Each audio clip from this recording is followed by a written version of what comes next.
the fact that like my dad did it when I was like real young too, you know what I mean?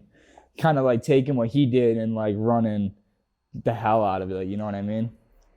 Yeah, so I mean, I guess that's a good place to start right there is, where did you start growing? Or how did you start growing? So like first chapter, I definitely would say that it started off with like when I was young, my pops grew some nice trees, man. Some like some good northern lights and like bubble gum. Definitely was like a terpene profile type of dude, and he definitely wanted like heavy yields. So like my earliest like memories of the plant are definitely like carrying like gallon like water jugs to like the swampy areas to like this little cleared out patch of like with like 6 plants by it. So that was like definitely the first time. And then I probably started growing again once I got my house in like 2015, I think it was.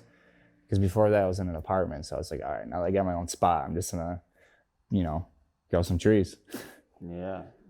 I can't even grow a tomato, so I feel like growing a plant would be hard. It's funny, when I was a kid, somebody said, "Oh, you take a PlayStation box and you put dirt in it, and Oh, because it's got the holes on the bottom and stuff. just put a light, take like a fish tank light, put it over the top to get you started." Yeah, it will get you started. It's not gonna get you much. It's not something that's feasible as a No, kid.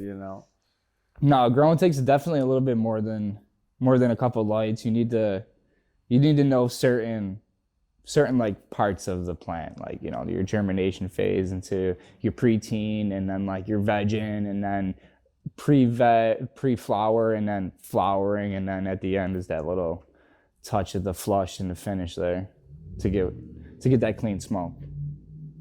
Okay. Yeah. So you always flush. I don't know anything about growing here. So at the end, you just give just plain pH'd water just to flush out your root zone of any type of like salt buildup. It affects the smoke, but I wouldn't say is the sole like reason why a smoke would be bad. There's other reasons that would fall into that too. I gotcha. It's a good one is, or more of something I wonder with it is, people talk about PGRs and Oh yeah, different things yeah. like that, or like putting stuff, nutrients or whatever, into the plant and then flushing. Yeah, so like PGR is a hormone, like plant growth regulator. So what you're trying to do in that point is make like these dense ass nugs. And to be honest with you, that's like my whole goal is to make weed that looks PGR'd without being PGR'd, because that's kind of like a old like school, what they said, like old school Bay Area, like San Francisco. A lot of growers there used to do that. And I'm pretty sure it's not in the soil, but they spray it with it, and it makes a very compact, dense like rock nugs. So yeah, you don't definitely don't use PGRs anymore. Not at all. Interesting. You just have very high lighting, and just regulate your nutrients, and that gives you some pretty dense weed, man. And also having really really fire genetics gets you there. Having fire genetics get you there. Yeah, for sure, for sure. Is that, before I asked the question I was just about to ask, and you brought up the genetics. So when I talk to growers, a lot of times they always say this phrase when I ask about PGRs, but they think I know what they're talking about. I have no idea. And then they're gone before I can ask. So they say sea of green. Yeah. What are they talking about? So like, say you're growing in like a 4-foot tent, right? And you Okay. want to maximize your light canopy. So you'll just make a bunch of plants all the same size, Okay. so that your light only like penetrates say like 7-8 inches, so you only have like this like 8-inch bud structure throughout your 4x4 area. So I guess what they're referring to is you're stunting your plant to make it smaller, uniformed, so like you have all top nugs at the end of your grow. So the sea green, you just want all top nugs, very similar, probably like 2-3 gram nugs after they're all said and done, dried up and stuff. Is it the cola? What they call it, the cola? Yeah, the top cola there. So that's just once again, I never used hormones besides in rooting, and that's really the only time you use hormones is when you're making cuts, but never never in flower and veg. There's really no need for that type of stuff. Is like some growers have talked to me that they like to use like an organic compost tea. Is Oh that yeah, considered yeah. a hormone, or is that something completely No, different? no, that's just like a nutrient. So like compost tea, I compare plants to humans a lot. So like this is one of those comparisons about like eating. So like salts is like almost like having like a vitamin C tablet. So if you're like low on vitamin C and you need it right away, you're going to take a vitamin C pill so you can replenish it. A long-term solution would be eating an orange, right? So like a compost tea is like eating an orange. Like you're giving your plants nutrients, but at the same time of giving them nutrients that they break down over time, you're also giving them this robust microorganisms like a fungi and like bacteria that's also going to break down these worm castings or whatever. If you're using lignite or like bone meal, they're going to break down these larger molecules into smaller things that your plant could absorb. And that usually leads to more terpene production. And I hesitated there because like that's a debate, you know. It's a debate whether salts dries out a bud or whether that organics gives you a more resinous terpene, you know, profile. To be honest with you, I use compost teas, but not a lot. Just like during certain sections of the grow, just to kind of like, you know, get some vigor to your root zone. You know, because just using salts all the time kind of, I don't know. I like the organic side of things. Is what I'm trying to say. I like to incorporate both the salts and the organics. Yeah. I'm not saying you have to do it, but I just know the only reason that comes up for me is because I noticed a lot of the high quality bud I get, they'll tell me they use like an organic tea. Yeah, for sure. It does lead compost. to better tasting. Usually get more like colors too for some reason. It has to do with the way that you know I guess the microbes in your soil are breaking down carbohydrates or sugars or something that allows your plant to express like this crazy color profile. It's pretty cool. It's pretty cool. And everybody loves that bag appeal, right? Well, if you know what you're looking at, Yeah. I feel like these days, if the mylar comes in is nice enough, people will buy Yeah, anything. and if it says that it's 30% THC, then yeah. What's your take on the THC percentage debate as a grower? As a grower, I'm not always aimed for a high THC. Like, if it tastes good, man, like, I'll keep it. But like I can't be like smoking like, you know, an eighth of it to feel something, right? Or to feel medicated. Like it has to be within reason, right? So does every strain have to be this banger that just like makes you stupid? Like not at all. There, you know, there's room for those ones that are like nice and mellow and super terpy and delicious. So that's, you know, kind of my take on things. Is there's room for everything. I'm not THC driven. I'm definitely more so of a how does it look and how does it taste and how does it smoke driven, you know. Yeah. I go by the moniker Mr. Green, but I like it. purple's actually probably my favorite color these days. I think the purple just makes trichomes look so like it puts that backdrop to it that looks beautiful. Yeah. Makes trichomes look so good. It's crazy, right? Mm-hmm. Where is it true that the purple is from the cold weather, or is there other ways? A little bit of both, man. Like you can definitely take some. I don't know if you could take maybe a green crack and turn it purple for some cold weather. You know, like that's probably going to stay pretty true to what it is. A lot of strains would just turn yellow. You know, so that's another thing too. Is like it really is genetics. You know, strain dependent. I was in Jamaica and this dude was growing some like it was in the middle of summer, 90 degrees, and this weed was purple. Like it was pre-flowering purple, so that's when you know you're gonna finish a really nice color. But then again, it could have finished and it could have been really dark and like brownish because it got burnt out because of the sun. So you know you kind of don't know what it looks like outside when it's getting beat up by the elements. Mm-hmm. Gotta love that purple. Yeah, dude, the purple's great. I love that. And the reds too. I knew somebody that just grew some really good chopped cherry that It's purple, but it's more so a cherry, like the inside when you burst open the inside of a cherry. It's pretty sweet looking. Uh, Chopped cherry is one of those strains for me that literally is like a lemon lime soda when I smell and smoke it. Yeah. Which I love. Yeah. But it's very sativa heavy for me, so it like energizes me, and I wanna heavy hitting indica personally. I got you. Yeah, that's where I lean to.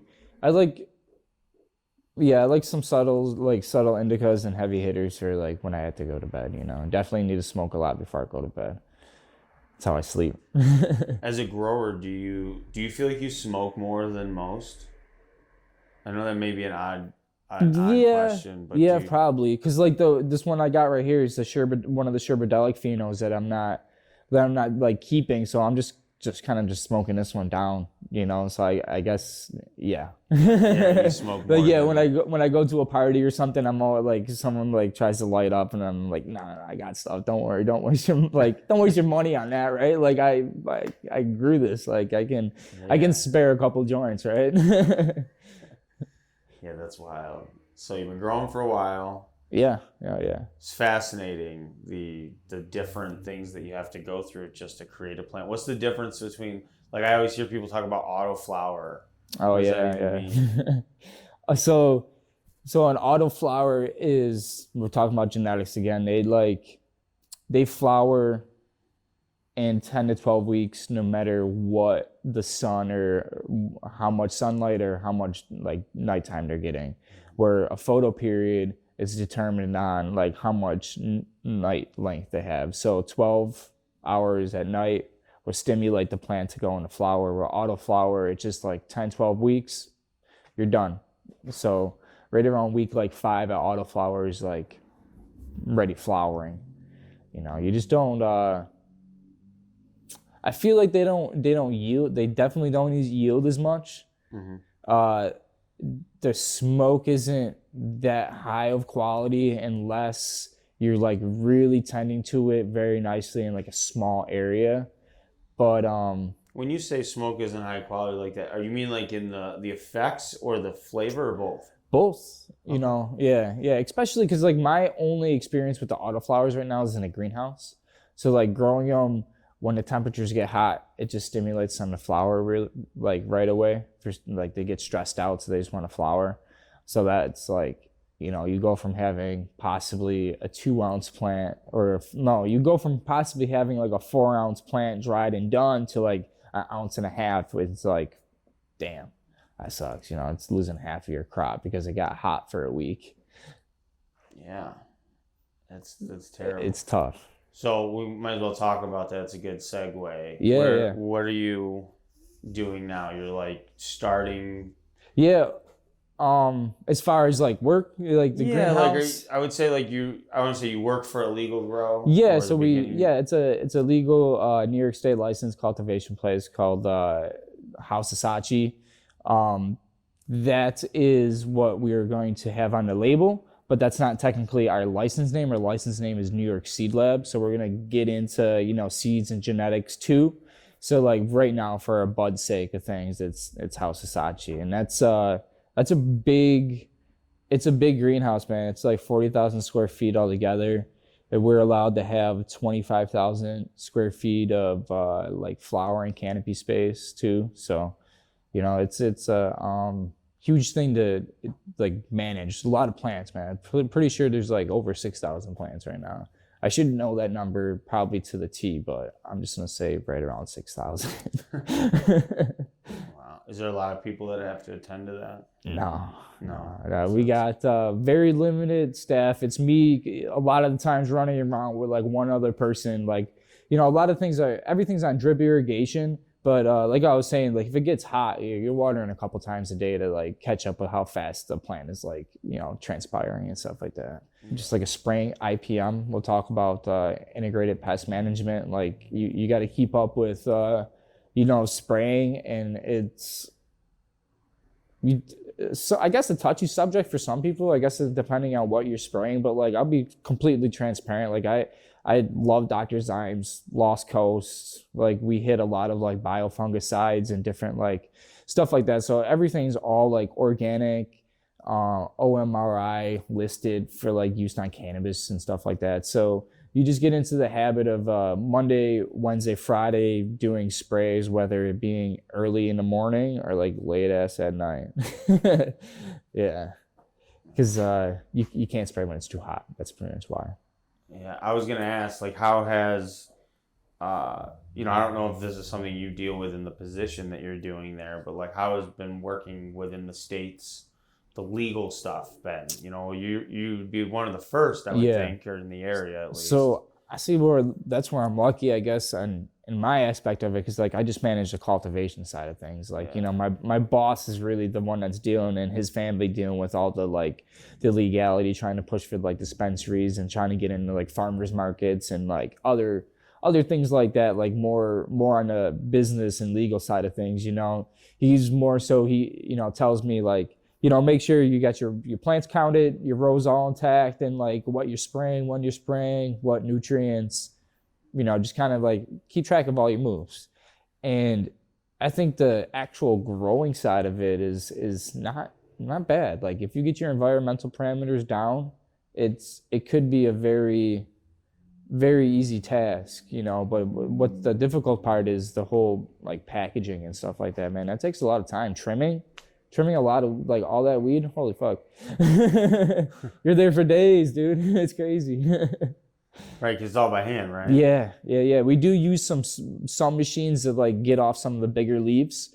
But the final product at the end is touched by hand, making sure like everything looks decent enough to, you know, as a, you know, of someone that smokes daily, do I want this in my package type of person, you know what I mean? So that's how we look at it. Like, do you want that? Like, do you want to open that up and see that? So like, we're always very diligent about like what gets left into the package and stuff like that.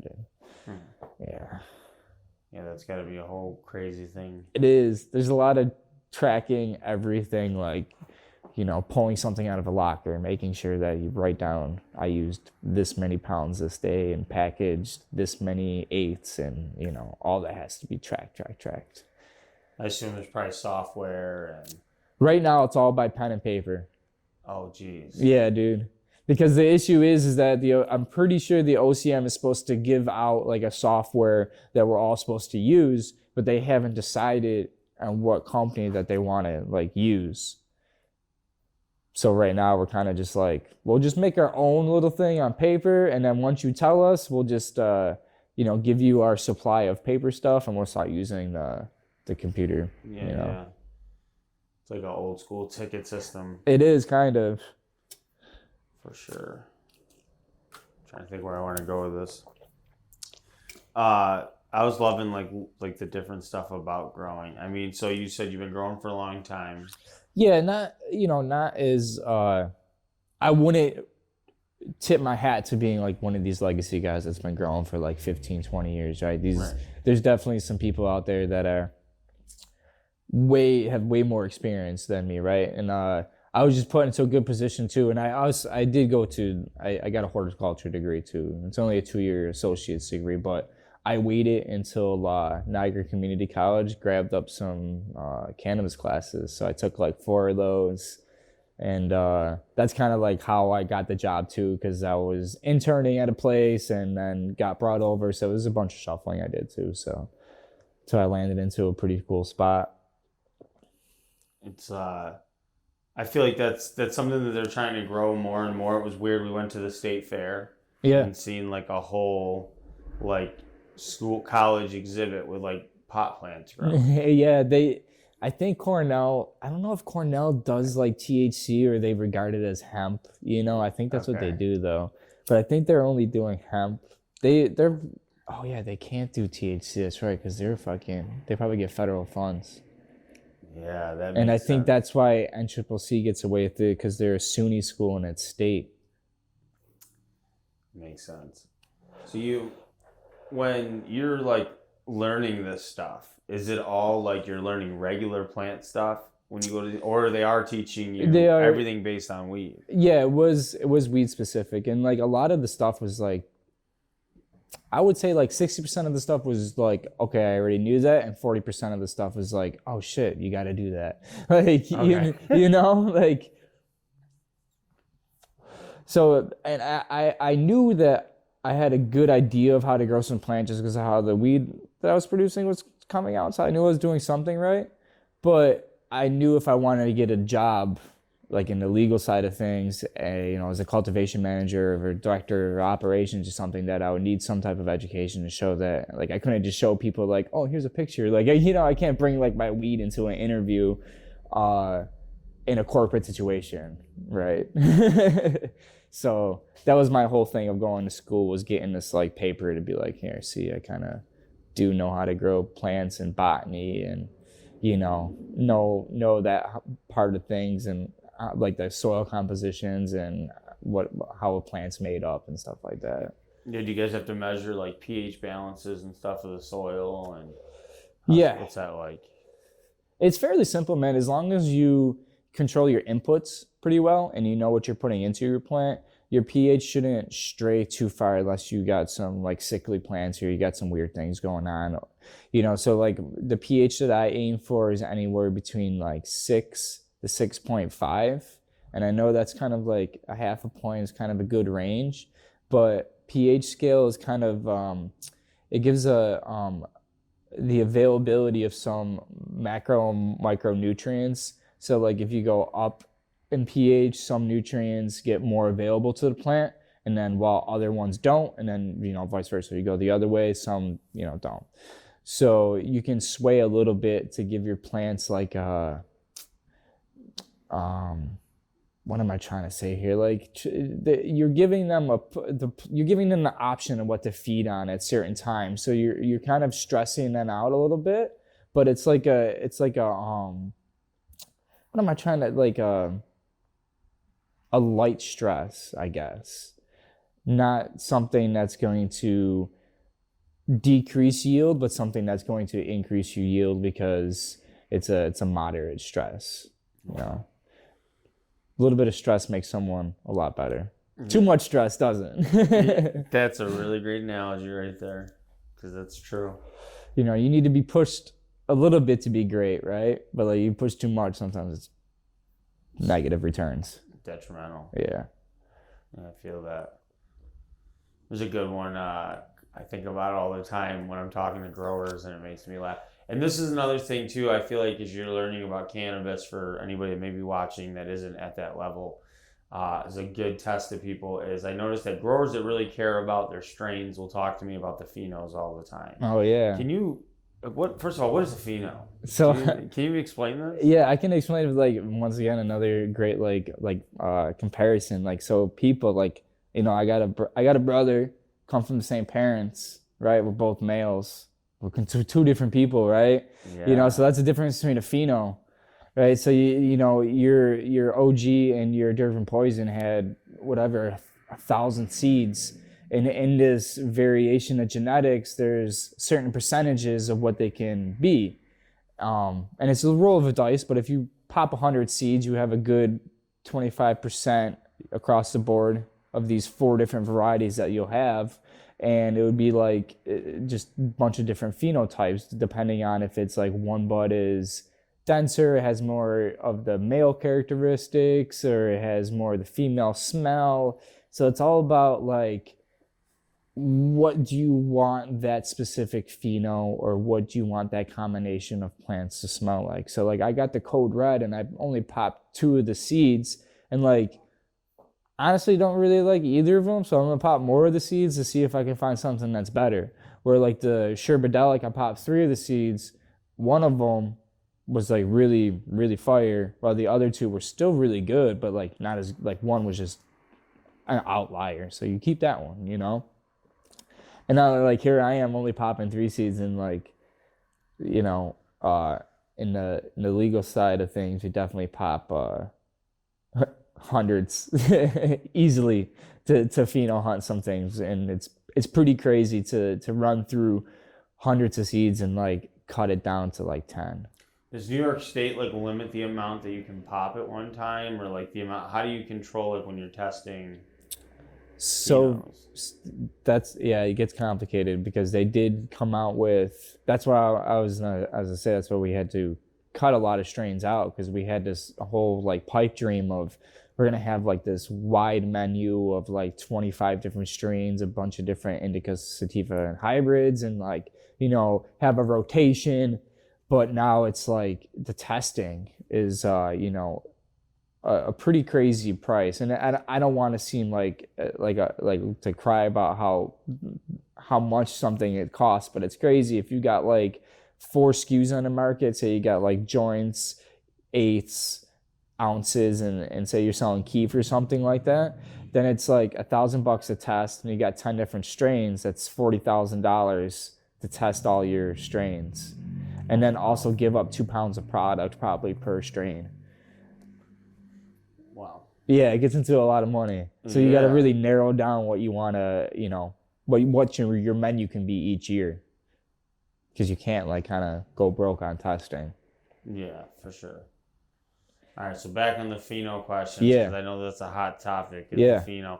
When somebody says they're pheno hunting, then, I mean, is that like, I see growers go out together and pheno hunt. I mean, I'm really not understanding. Are they just going and getting seeds from different places? So maybe some people are,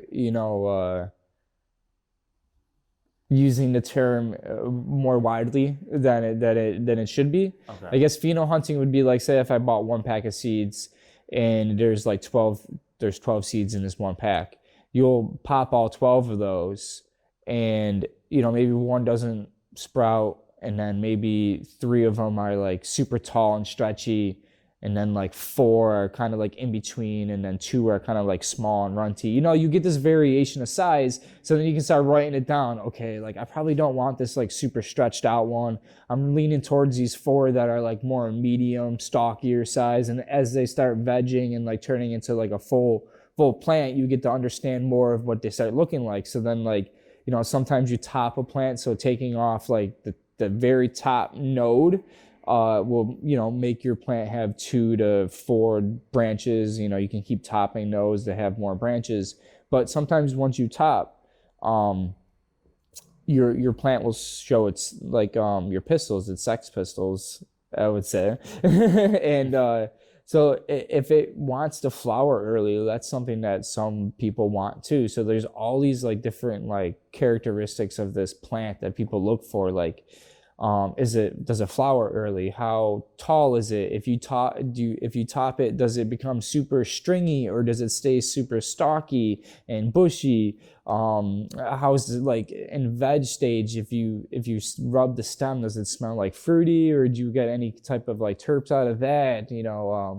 There's different like internodes. So like the bud is composed of different branches tightly packed together, and then it flowers. So like if that internode spacing is super tight, you're gonna have this nice tight bud structure. It's like these dense buds. So these are all things that people look for, or at the end, let's say something finishes quicker out of your 12 seeds, and that's definitely great. You want something that finishes in like 56 days, 8 weeks to turn and burn, put your new plants in there. Let's say you narrowed it down to like 3 plants and you smoked 3 of them. One of them's terps don't show through when you smoke it. That sucks. So like you get rid of that one. And then maybe the other 2, you get good terps off of it, but it just doesn't burn right? You could, and you treated them all the same, you know what I mean? You dried them out the same, and it just doesn't burn right. And then all of a sudden you smoke the last one, and it's like, oh, there it is. It burns right. The terps are there. That's the smell I want, the look I want. So that's like the hunting phase, is seeing how each part of the grow goes, like, and also fitting it to like how you grow too. It's a little bit about that too. How does this plant grow in the area that you're trying to grow it in? Right. What's its environment? Yeah. It's your 2 biggest things is genetics and environment, for sure. It's easy to fuck up. It's easy to fuck up, but also like once you can control it, it's easy to like, I don't want to say like easy to autopilot, but it's almost easy just like to like watch it grow. Like once you can dial in like the positives and negatives to everything, like airflow, like in and out, You know, do you have that dialed in? Do you have your heat in an AC dialed in? Do you have a humidifier and a dehumidifier? Like you need the positive and negative to like each part of it in order to make everything just like stay consistent. And like once you got that consistency in a room or wherever you're growing, it's fairly easy to get on a schedule of spraying and rotating sprays and soaps and things like that and keep things clean. And it could be really easy. It just takes time and money to make it like that. You had mentioned earlier, like the different spraying and stuff, like just, you know, pesticides or whatever. Yeah. I don't know if that's the right term. It is, but you know, I would say like insecticides, fungicides. Is a better, yeah, okay. yeah. But when you were talking about that, I was just curious. Like I've seen, not putting anybody's stuff out there, but I've seen like local growers have issues where they've had to like clean up their things, like, you know, because things happen, right? Yeah, and that's definitely a move some people do, and you have to do it sometimes if you get powdery mildew. Most of the time, the powdery mildew will die on the plant, but you can test. So you're allowed to have like a I think it's a CFU count on total microbial counts on the fungus. Kind of like there's like different levels of contamination allowed in like foods and different products that you like ingest, right? So like they have like a amount like 10,000 CFUs. That's what you can hit. So like say you got 9,000 count of powdery mildew, then you're like, okay, it's safe for consumption. But as soon as you know pass that threshold, you got to either remediate it. So like I'm pretty sure they use, I think we talked about this last time, they're like almost like how they pasteurize milk or something like that. It's like hitting it with like UV light to kill any like microbes or bacteria on it. But I don't know too much about that. Yeah. What I mostly know about is the hydrogen peroxide dip, which a lot of people like swear by, and it's like their shit. Like they're like, yeah, I always clean it at the end. And I'm not talking like you take hydrogen peroxide like right out of the bottle and like, you know, dip your weed in it, but it's like it's a 5% concentration too. And that also is a good biofungicide, honestly, man. Like if you're spraying it on your plants at a 5% concentration rate, it's a good biofungicide. So washing your buds is really not just a TikTok video. No, it's really not just a TikTok video. I used to think about it like that too, until like I kind of seen it, and then like I saw some podcasts of people doing it, and I'm like, is this a joke? And then I kind of looked in the forums, and I'm like, no, I guess like a lot of outdoor growers have to do it in order to pass your tests, you know. I know Canada, the rock market, I'm pretty sure their CFU counts are pretty low, where everyone has to remediate it, so that it's all getting like hit with UV or something. I smoked some of their weed. I didn't think it was bad. It's not bad. Definitely you can get some Hetties out of there. Some good stuff. So yeah, shout out to Hetties, by the way. Oh yeah, big shout out. Side note, so as a grower, do you dab, or are you a flower only? No, I dab. Okay. Yeah. Did you have an opinion on this? Like I've been smoking a long time, but like for me, I'm just gonna be honest, dabbing still came out of nowhere. Yeah. Like it was just like one day people were dabbing. It was like hash. Like it was always black hash. It was always finger roll hash in my world. Yeah. My dad always had a fucking story about hash on a pin with a cup. But, yeah. Dude, they used to do the butter knife thing. Yeah. Oh, I remember the hot knives. Yeah. Some real drug addict shit. That's what it was. Yeah. That's some old school drug addict shit right there. It's so just to smoke a little weed. That's funny. But that shit. Dude, side note, that worked though. It did. That hot knife shit. Ain't nobody ever complained that it didn't work. Or do you have to use a cup sometimes too to like capture it? Then you gotta suck the. That's crazy. Yeah, dude, shit. That's old school. But anyways.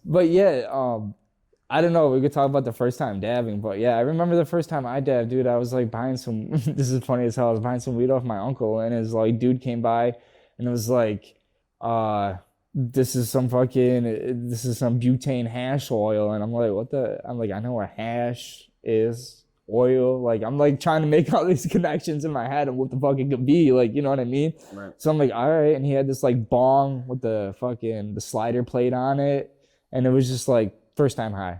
you know, that's how it was. Like, it was crazy. It was like, whoa. I'm like looking at my hand and I'm like, whoa. You know, it was like and at that time I felt like I was a pretty like seasoned smoker, you know what I mean? But I didn't get into it for a while. Like, just cuz like I always had like I was kind of always like selling weed. So like I never got into selling wax, and it's like you had to buy another like rig and shit like that. It seemed like a process to have a torch and all that. But shout out Puffco. I got a Puffco. I love that stuff. Yeah. Sponsor us. Yeah, Puffco, they should, if you're please. listening. Love Puffcos though, seriously. Yeah, so I'll smoke that, dude. And I just got into making like hash too. So that's something I brought. I got a little something for you. We'll talk. Yeah. That comes up. I don't know if you know. You ever heard of Fire Glass?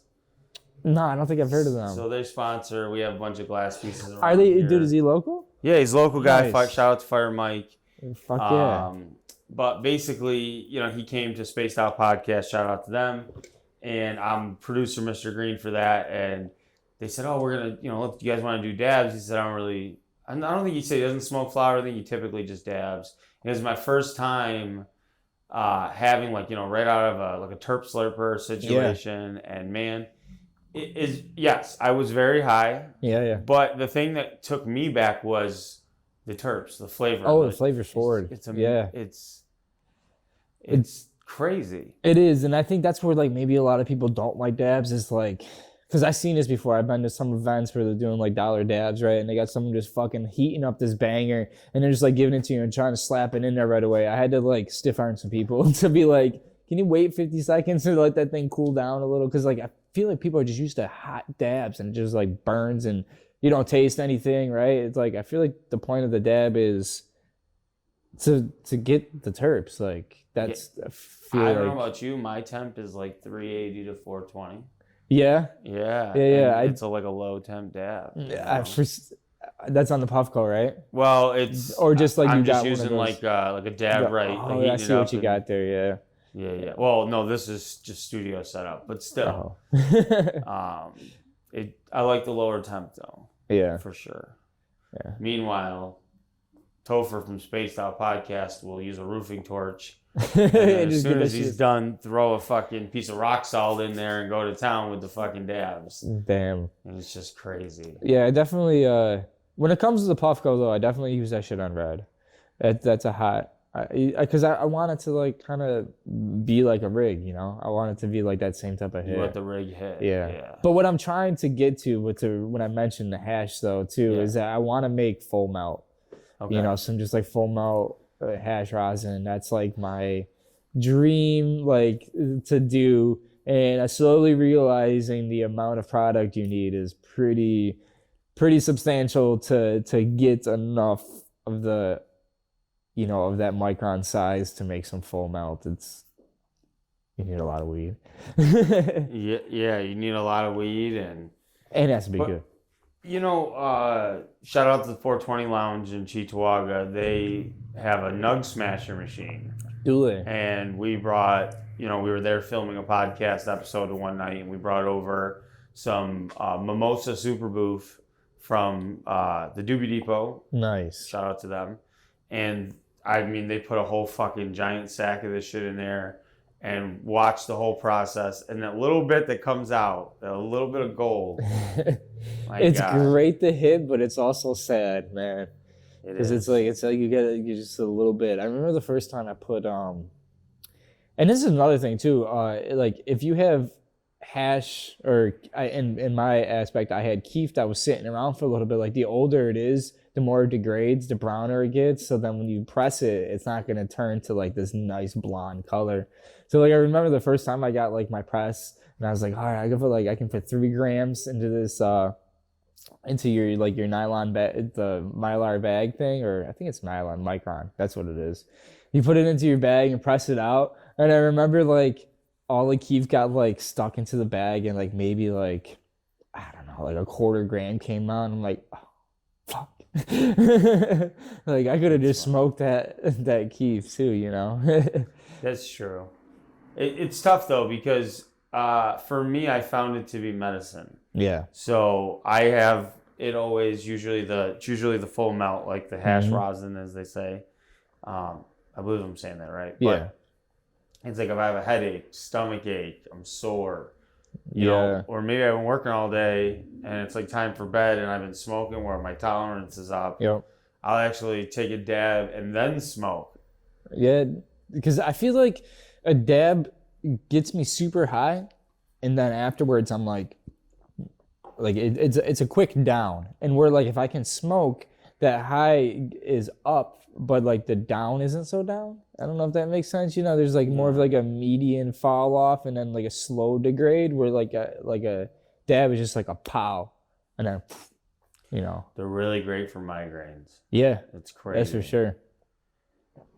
I was gonna say you never like if I'm sick or something, and like I don't know if you ever get when you get flu, I get usually like body aches for some reason, like my hips or like my back will hurt. You know, regular sore shit when you get the flu, and that's when I realized like how much like cannabis like relieves like stuff like that, because I'll hit it and like hold it in for like 3 seconds and then let it go. I'm like.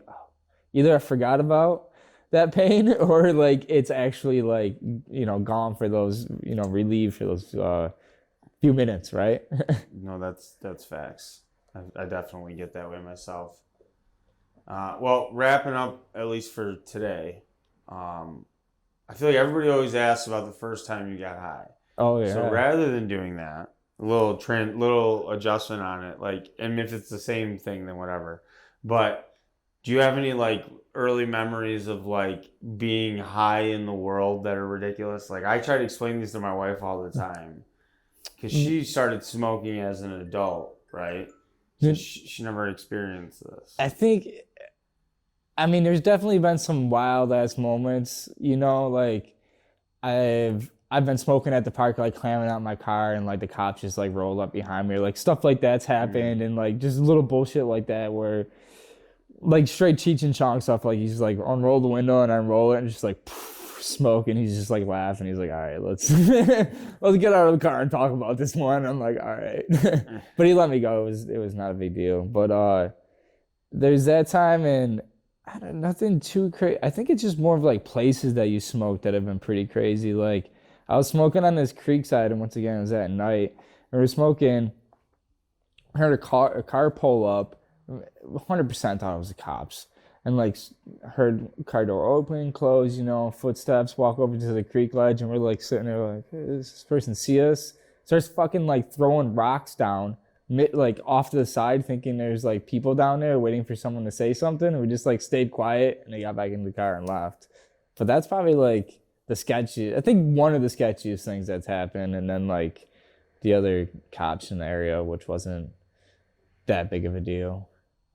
It's just funny to me, like, as an adult, I could smoke and go do whatever. Yeah. And it might even, like, increase whatever. But, like, when you're a kid and your buddies or you smoke, you go out into the world, it's just, like, it's so fucking obvious. Yeah, I think we're just, like, fucking off at that point, too. Like, weird.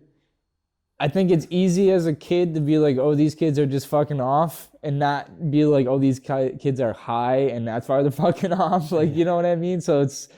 You know, I think as, not a kid, but like as you're younger, like 16, 17, you can kind of like have that part of what you're doing be like a little ridiculous, and be also high, and the things you're doing because you're high be ridiculous too, you know? Like, look, this came up because, and I can tell this, because I love mushrooms. I like psilocybin. It's great for my mental health. Yeah. But when I was a kid, I didn't understand. What'd you say? I said I just did some of the mushroom chocolates last week. Oh yeah, I did some yesterday. Nice. Hell yeah, good for you. But yeah, so I didn't understand as a kid though that they're like, those are really medicine. Like that's really something that can help you, especially as an adult with stress. Yeah.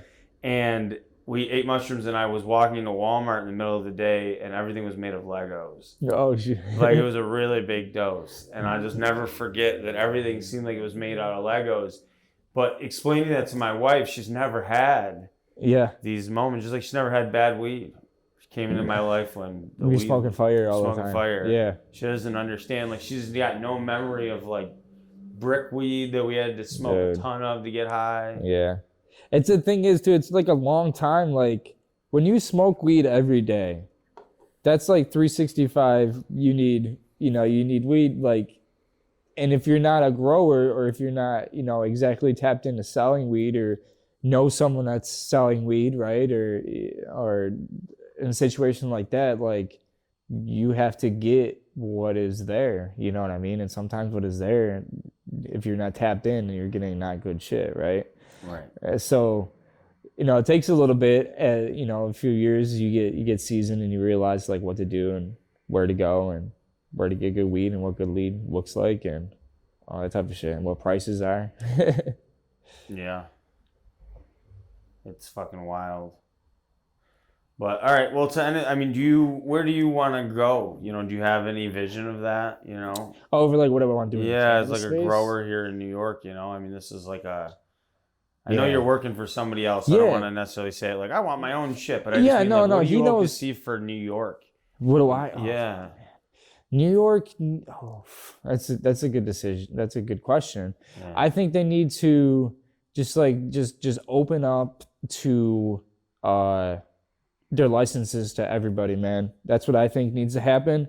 And they need to let people grow how they want to grow in the indoor, outdoor, greenhouse, wherever that may be. And if they want to like put regs on, like, if you're a greenhouse, you shouldn't be blasting light all day while the sun's out. That makes sense, all for that type of stuff. But as far as like not letting certain people in the industry because they, weren't growing CBD for the past 2 years is pretty wild when maybe those people that are growing CBD don't exactly know how to grow the best THC cannabis, like boutique, And my vision, I guess, is what I'm trying to get to is that if you let everyone into the market, the best will prevail. Like you let all these people get licensed, and only the good people are going to stick around. There's not enough people to smoke all that weed, so like only the best people are going to stick around. And that's, I guess, it's like a survival of the fittest type of way to look at it. But for my vision is that I definitely want to set up like a boutique place indoor where I can have a couple flowering rooms, keep it within a reasonable lighting so I can kind of manage that with like maybe one or two other people and kind of do my own thing that way. But yeah, indoor grow is definitely what I would prefer to do, for sure. Yeah. All right, well, thank you so much. Yeah, no problem, man. Thank you for having me, dude. I really appreciate it. We'll have to do something soon. Yeah, this was dope. All right. I liked it.